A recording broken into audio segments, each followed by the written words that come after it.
welcome to the I5 podcast. I'm Jonathan. I'm here with my co-host Jim, Hello. and today we're going to be covering the US election because it begins like next week, on November the 5th.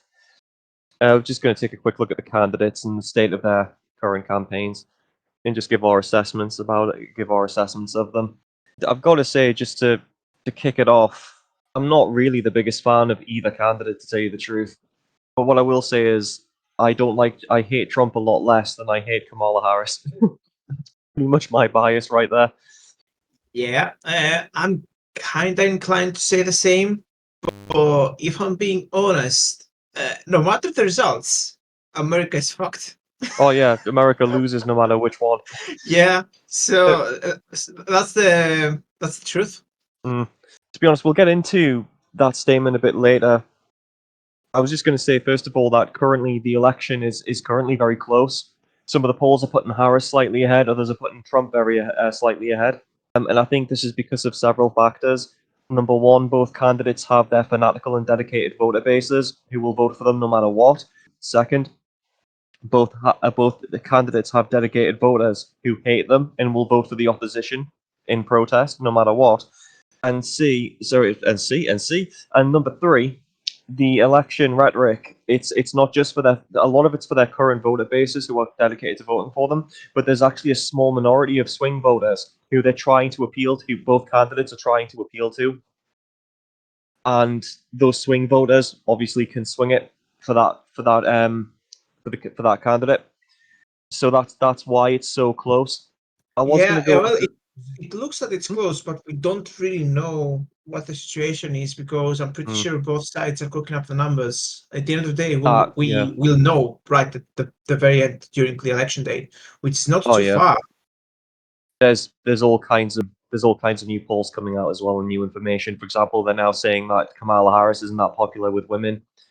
Black men prefer Trump. There's all kinds coming out about specific groups that she's trying to appeal to, and that Trump's trying to appeal to.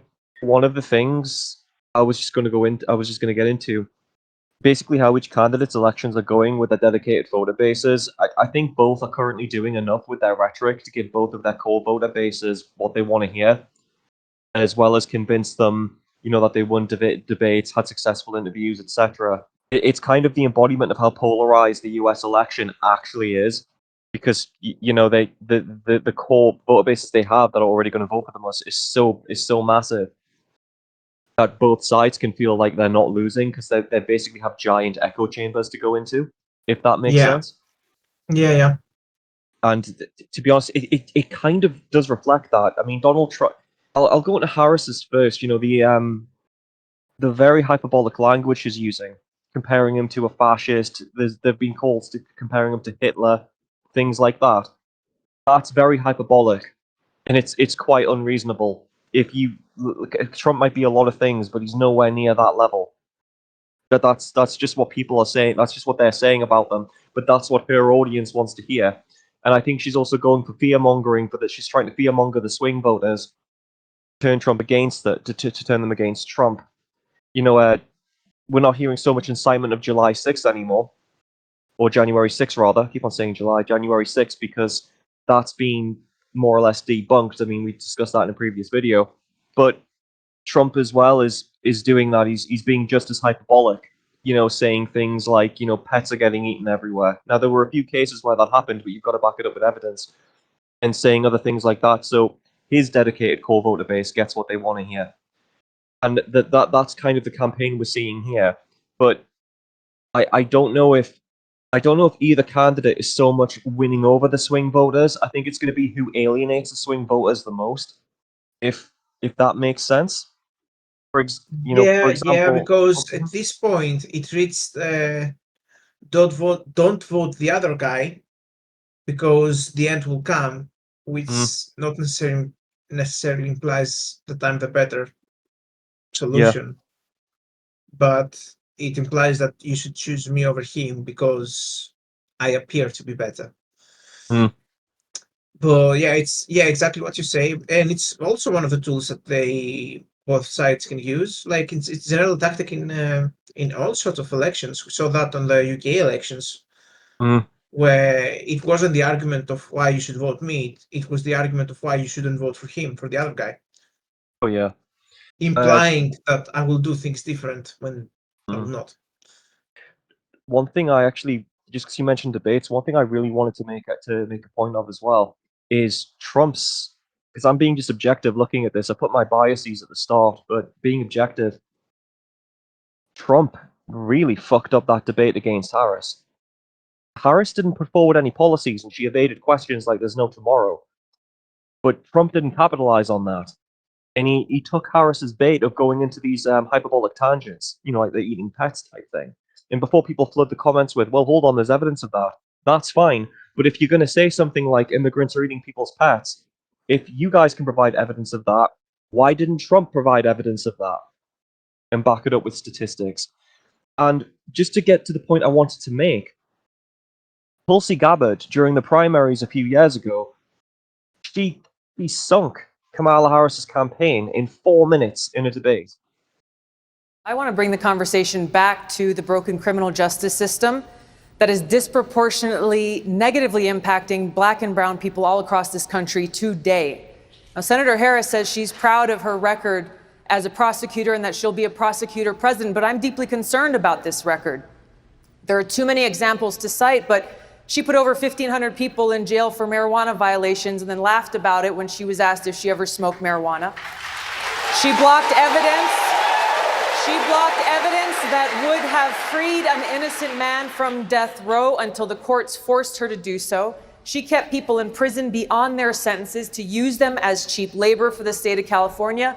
And she fought to keep cash bail system in place that impacts poor people in the worst kind of way. Thank you, Congresswoman. Senator Harris, your response.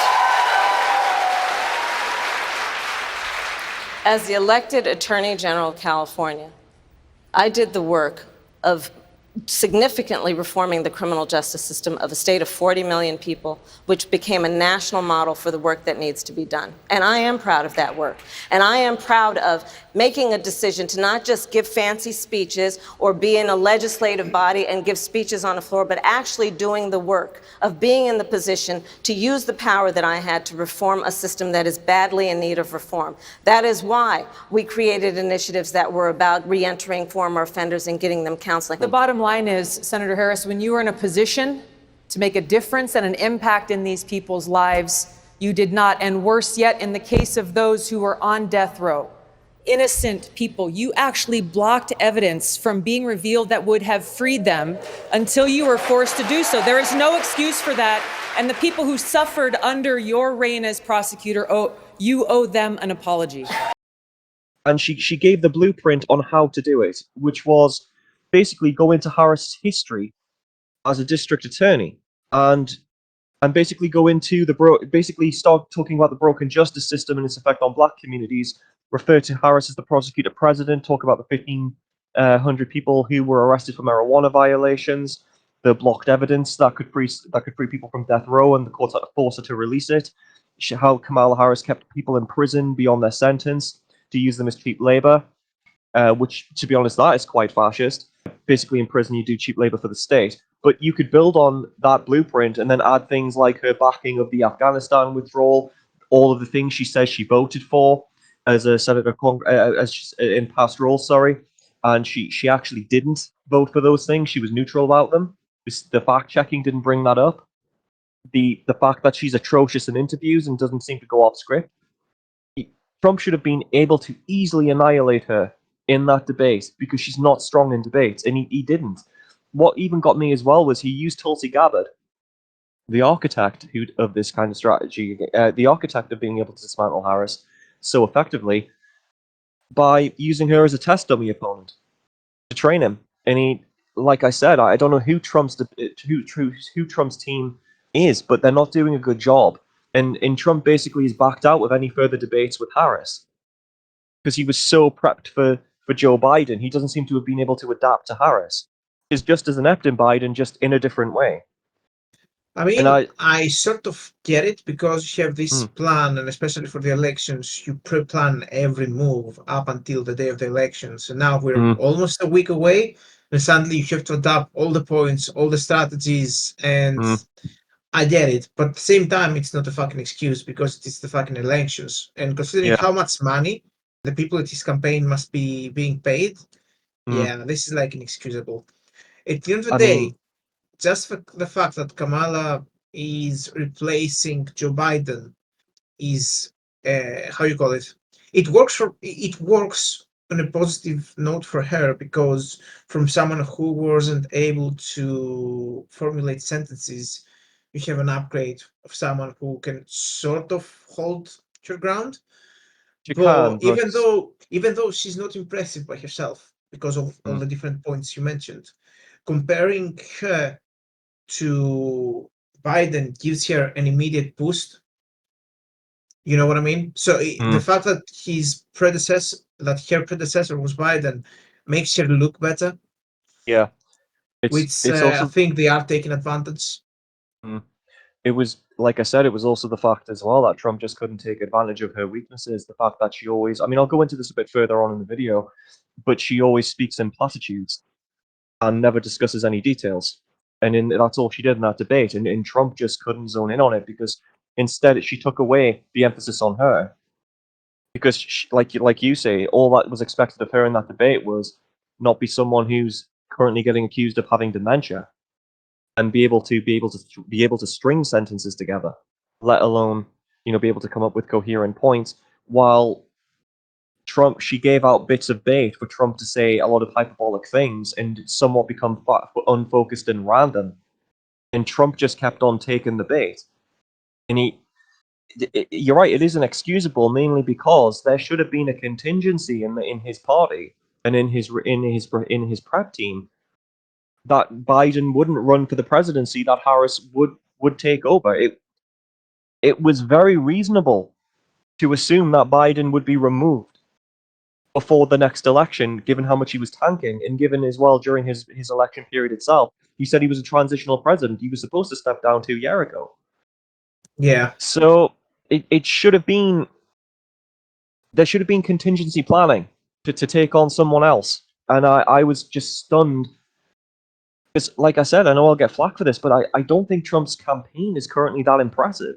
It's not as bad as Kamala Harris's, but it's not what it was when it was 2016. And that was including the fact that Hillary Clinton was a bad opponent. Trump I think was, he tried to play a little bit too heavily on the fact that he got almost assassinated twice, and maybe yeah, that's why they thought that would be the big GG, one. easy, and Mm. stopped trying, maybe. And he's But playing the culture war too much as well. yeah, Because in 2016, he basically was very good at going into states and talking about local state economic issues, like talking about the factory down the road in a certain city, while Hillary Clinton didn't really interact with members of the public and missed a lot of the campaign trail. And he also had those very focused policies of build a wall. Whether you agree with them or not, they were simple policies that you could get behind. And they were ambiguous enough to string other policies alongside them. Build a wall became a symbol for keeping immigration out. It put immigration at the forefront and also make America great again. So we had a central policy: we're going to build a big wall, and he also had the ambiguous one of make America great again.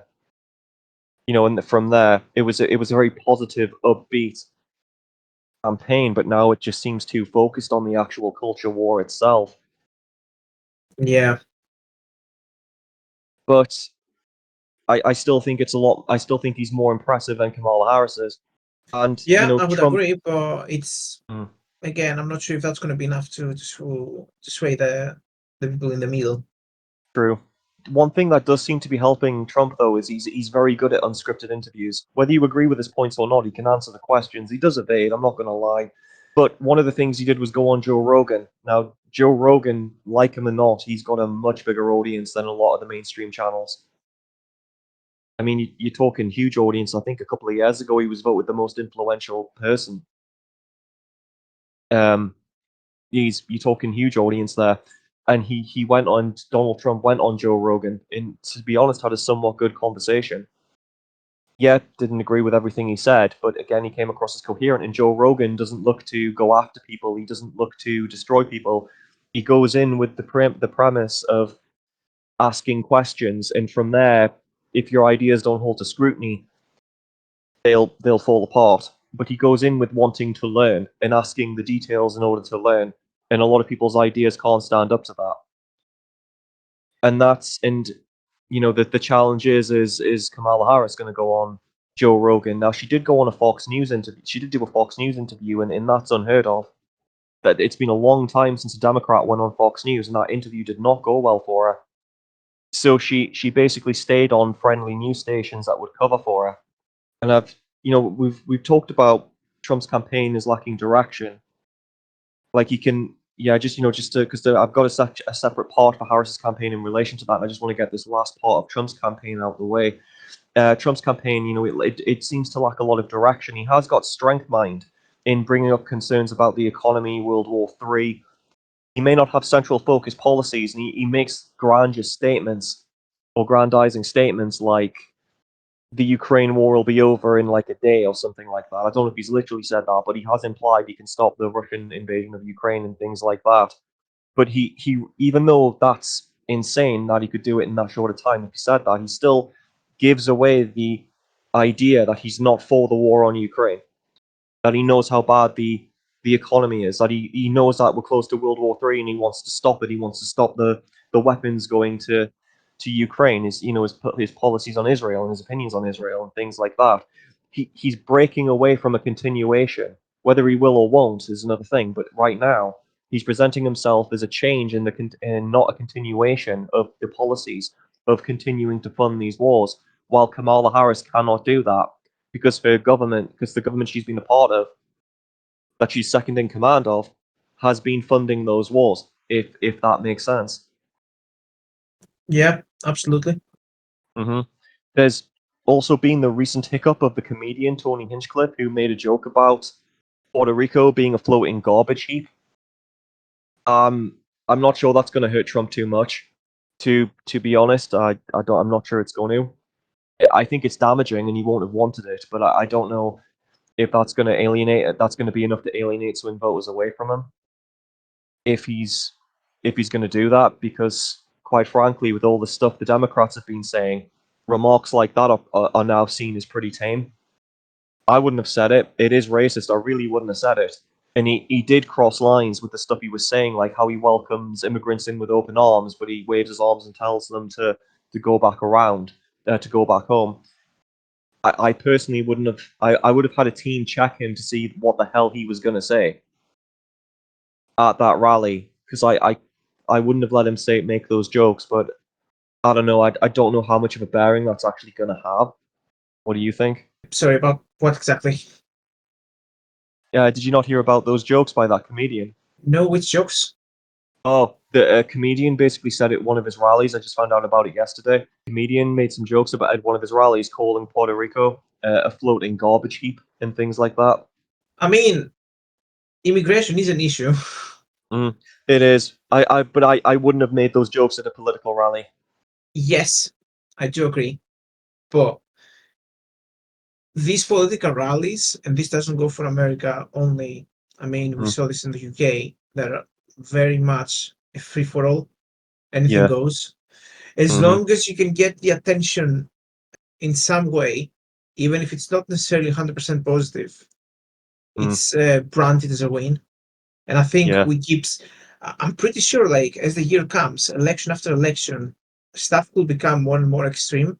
I mean, don't forget, I think it was the vice presidents that tried to run the electoral campaign in America in World of Warcraft. Like, we're seeing more and more weird things and more edgy / extreme things as part of the campaigns. So yeah, I think this will only get worse. So and a few jokes, even though they have no place, as you said, in a political rally, we're gonna start seeing a lot more of that in the coming years. I think as well, some swing voters might actually privately agree with those jokes and sentiments behind them. Like the anti-immigration sentiments behind them as well. They'll publicly disagree with them, saying, oh, they shouldn't have been made, but they'll privately agree with the sentiments. I mean, and it's also like there's a lot of people who feel uneasy about it. I mean, I'm pretty sure neighborhoods that are being affected by the immigration, they're being affected in a more of a negative rather than a positive way. And yeah, the long-lasting side effects of that in the economy, they might be positive, they might be negative, but we don't know that, and we usually don't see way down the line. But yeah, this cultural shift that's happening, it feels more forced, and I believe that it will do more harm than good, personally. I mean, I was going to move on to Kamala Harris's campaign now, unless you've got anything else you want to say about the Trump campaign. No, not really.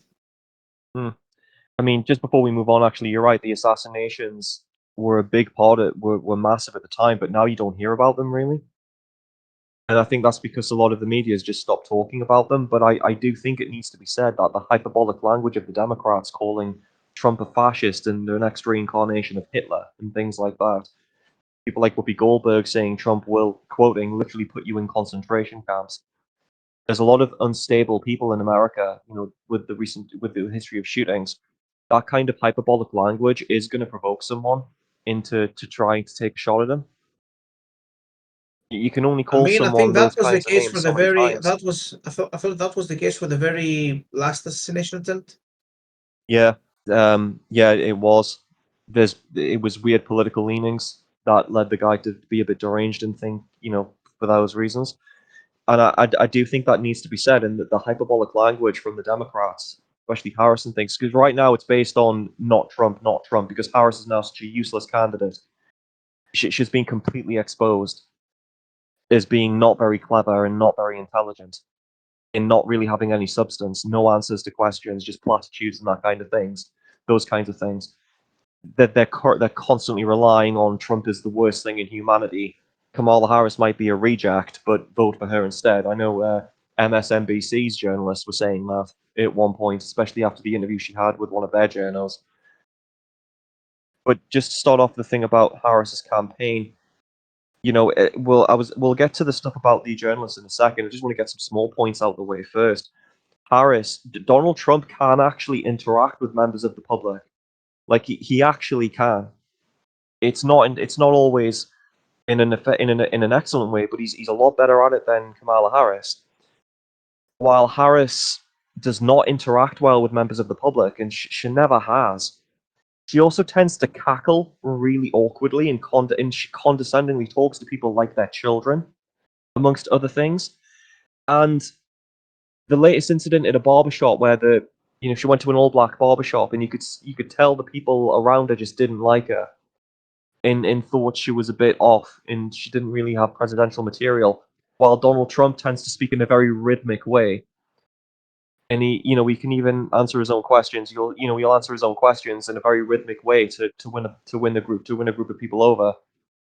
It's like we can't let it get to World War III, or how can we let it get to World War III? We're already at World War III, by the way. He has like a tone. It's not a good impression, but it's kind of the tone he has. Yeah, Where he can bring up the issue and then straight away inject his opinion about it into his sentence and make it sound like fact. And it's very good at winning over people. And Kamala Harris doesn't really have that. She's always got this fake smile. And add to that, now we'll go into it.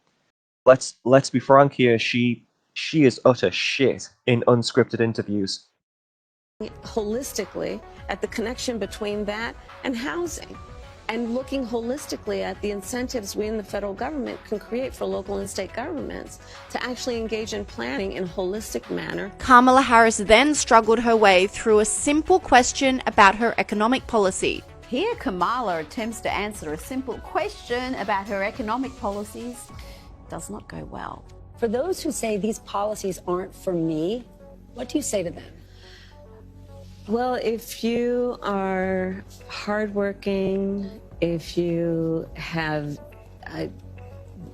the dreams and the ambitions and the aspirations of what I believe you do, you're in my plan. I have to tell you, I really love and am so energized by what I know to be the spirit and character of the American people. We have ambition, we have aspirations, we have dreams. She can't do them. She went on, fair play, she went on to Fox, but it didn't, she went on Fox News, but it didn't go well.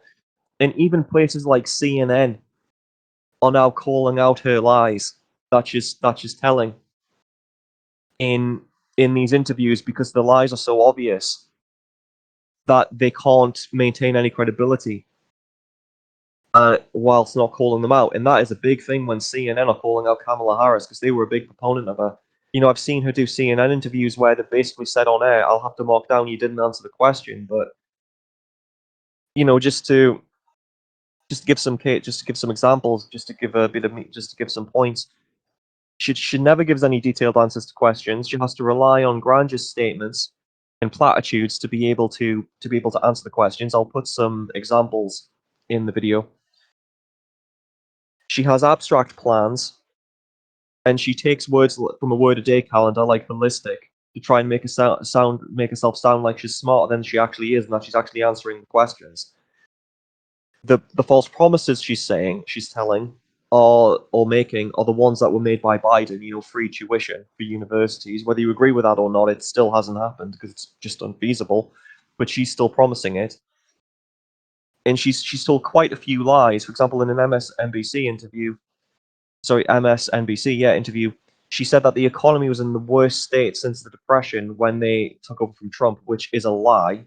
And she made up that Trump lost 200,000 manufacturing jobs, which CNN actually called out, saying, no, that wasn't the case. There was actually significant manufacturing job increases under Trump. And yeah, like but I said, still is to cook up the numbers, though, and spin them to your narrative. Because who's gonna... If you say something with enough confidence, a lot of people were gonna believe it without second guessing it. Very true. And also the fact that her team are now keeping her away from unscripted interviews before the elections. Trump's team is making him back away from any debates with her, whilst her team is keeping her away from unscripted interviews that are live. You know, CNBC's interview with her was heavily edited, and they present apparently the 60-minute interview, which they will not release, was so bad that they had to edit some of the answers to make them look coherent. I mean, one example, I think it was MSNBC asked her something about corporation tax, and it was specifically to do with how are you going to raise corporation tax if you can't get both the houses, Congress and the Senate to actually vote your way. And instead of saying something like, well, that's the thing, isn't it? I'll have to convince them, or we'll have to make sure in the election that we get enough congressmen and women and senators that are amongst our party. You know, something which addresses the question. She didn't say any of that. She just went, well, we'll just have to do it. Yeah, but what if you can't get the houses? Well, we'll just have to do it. We'll just have to do it. Despite the fact that she wouldn't be able to. And she seems incapable of going off script, you know, in the same way Rishi Sunak had his prepped answers, only Rishi Sunak was better at injecting his prepped answers into the questions. She's really shit at it. And you can tell that there's kind of like a bug or a brain freeze before she answers the question, and then she has to go into these prepped platitudes or prepped responses, and it's like watching a robot. And like I said, and I think if swing voters see that, they're going to see someone who's just very condescending, who treats the voters like they're stupid. And I think she's got it. I think it's a case of I think she has just as much chance of winning over the swing voters as Trump does. To be quite frank, both of at this point, these it's like have their faults. anything's possible at this point. Yeah. Yeah. Right now, they're both as bad as each other in a lot of ways. The Trump of 2016 would have swept Harris under the rug.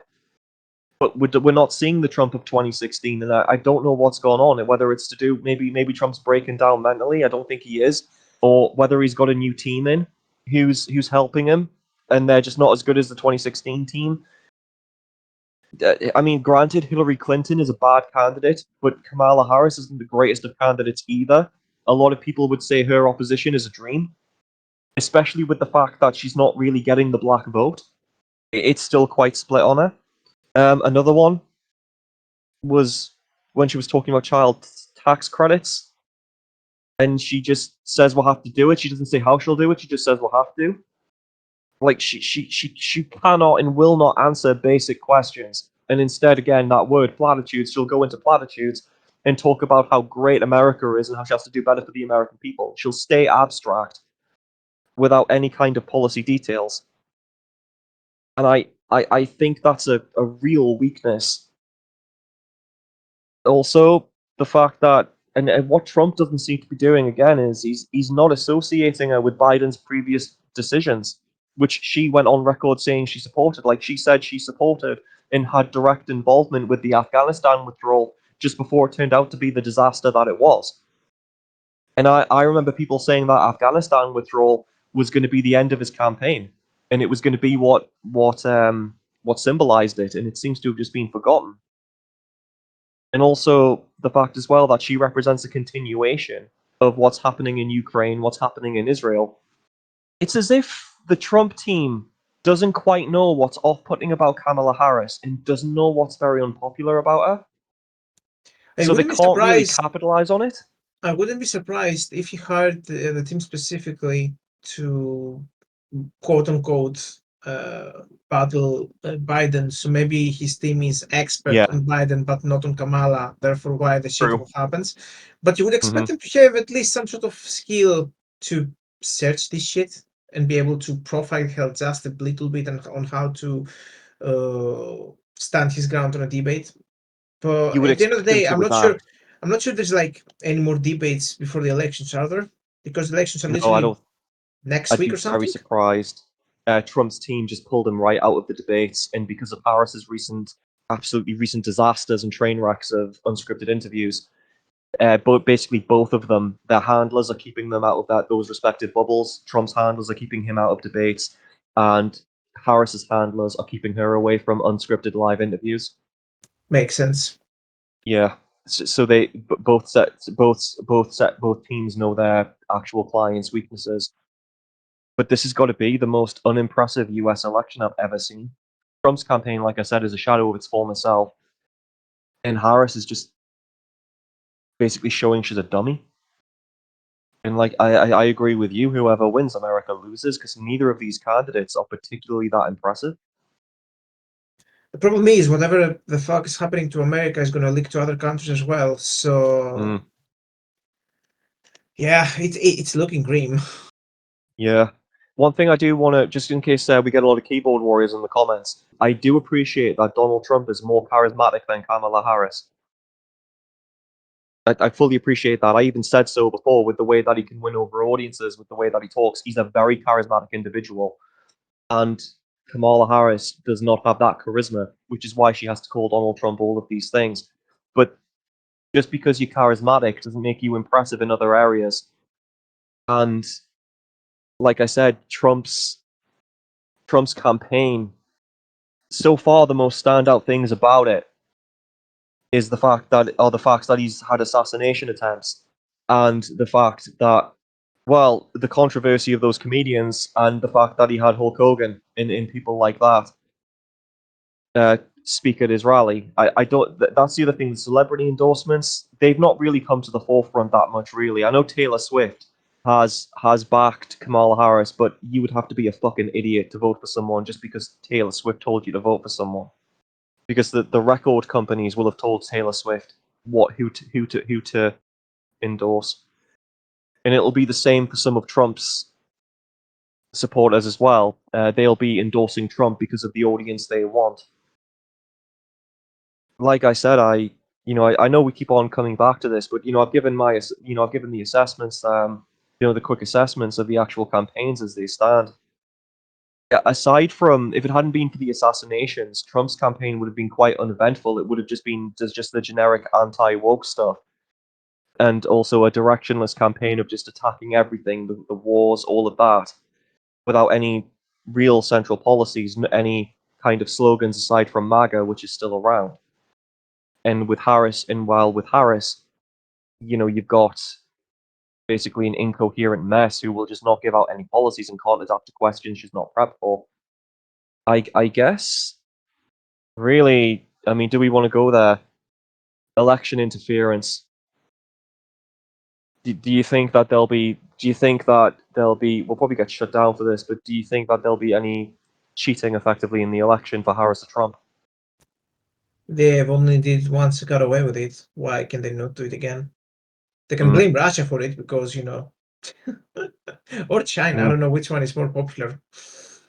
But yeah, I don't know. It's, I mean, even if there is, it will be really difficult to prove. Yeah. So I mean, the problem is, while my personal opinion is I don't trust the election in 2020, and it wouldn't surprise me if there was mass cheating. The evidence of it didn't come to fruition. It didn't really emerge, and Trump's legal team had a lot of money at their disposal, and they still couldn't prove it. I heard the stories of the vans coming in the middle of the night with lots of anonymous votes. I heard all those stories. I know some of them were in fact true.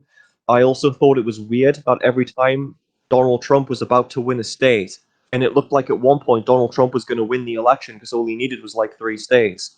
And then all of a sudden the media were told before the election was called by, the official American bodies to say that Biden had won, despite the fact it hadn't officially been declared. And I remember the BBC journalist looked very uneasy when she had to do it.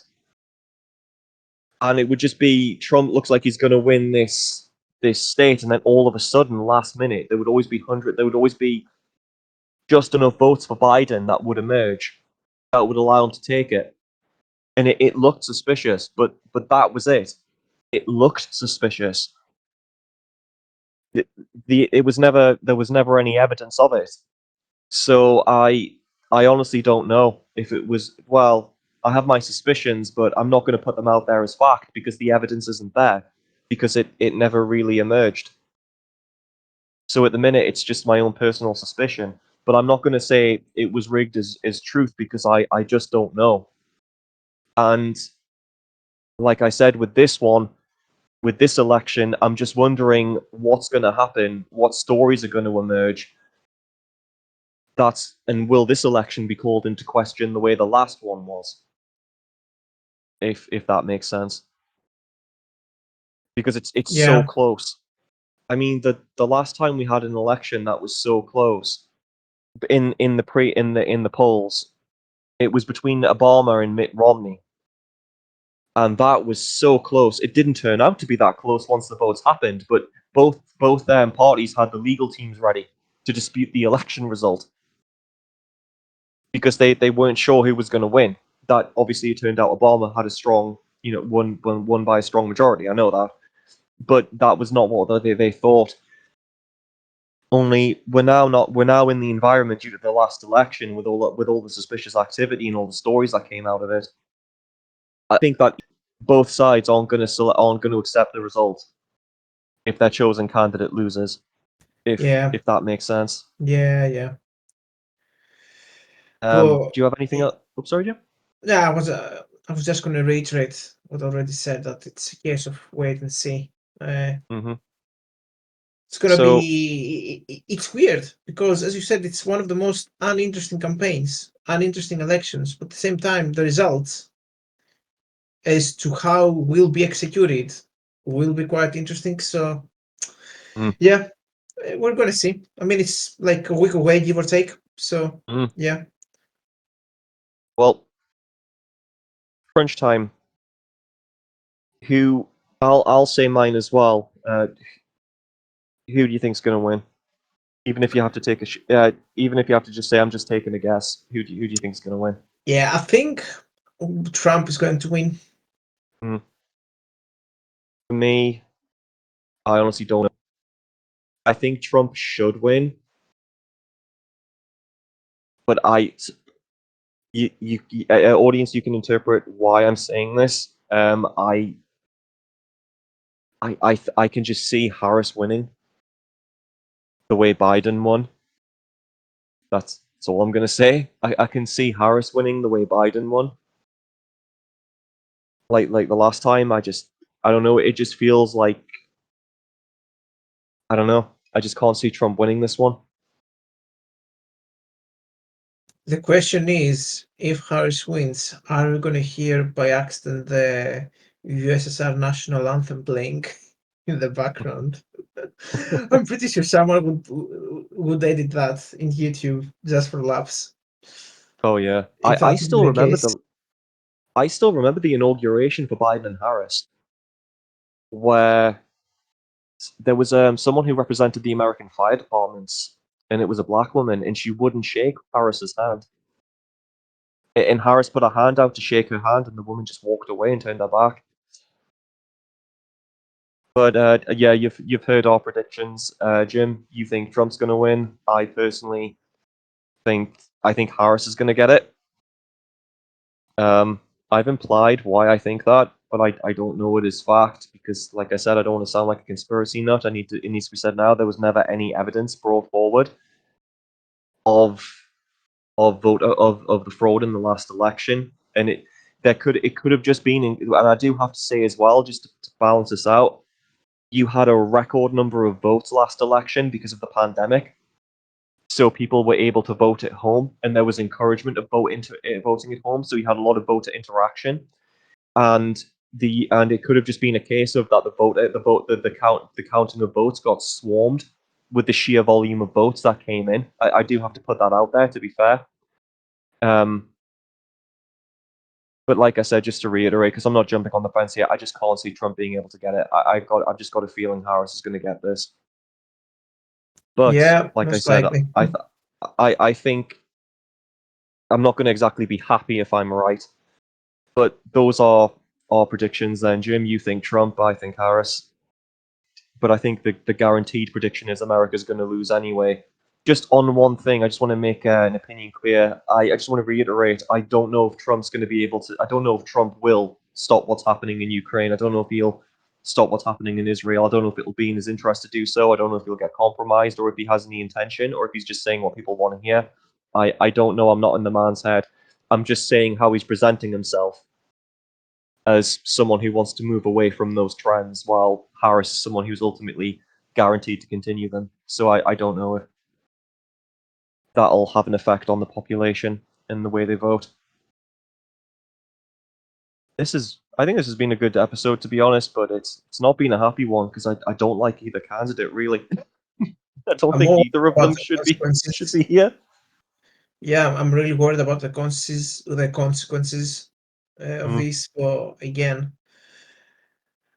on the bright side, I don't think that as soon as the elections, end, we're going to see drastic changes on the day after. But Mm. whatever happens, You know, happens. It will take at least a little bit of time, oh yeah. I hope. I mean, for those of you saying all things were great under Trump, well, things weren't perfect under Trump. He might have done some good things like family allowance and things like that in the US, but the tax were never taxed less than under Donald Trump.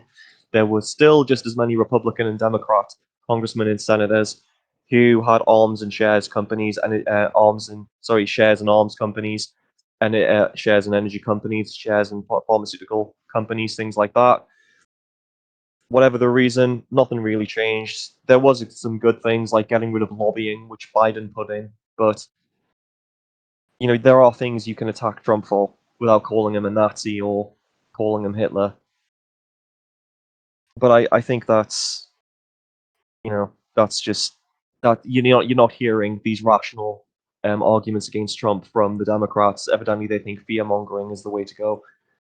Kind of reeks of desperation, but as well, is Kamala Harris coherent enough and intelligent enough to put those kinds of criticisms forward and be able to sustain them?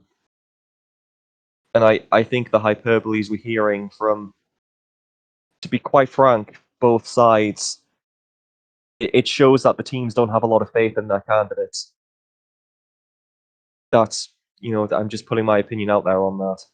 Especially in the case of Harris, I don't think her team thinks she's particularly that intelligent or clever, and that they're trying to mask that by keeping her out of coherent, detailed discussion and detailed analysis, and just saying to her, go into these platitudes and things like that. But I'm going in circles now, going back to what we've already covered. Jim, do you have anything else you want to add? No. Cool. I think that's about it then. Those are more or less our opinions on probably what's going to be the most controversial subject for the next couple of months at least. If you agree or disagree, don't hesitate to leave a comment. Jim does love to argue, and to be honest, any interaction does our channel a lot of good. We hope that you found this entertaining. maybe enlightening, or maybe a good laugh. And please, if you found this useful in any way or form, or if it entertained you for a while, please don't hesitate to leave a like and subscribe and hit the little bell. Any of those or all of them, the Trinity, really helps the channel grow. Yep, with that, have a good one, guys, and have a good Halloween. All the best. Bye-bye. Bye, guys.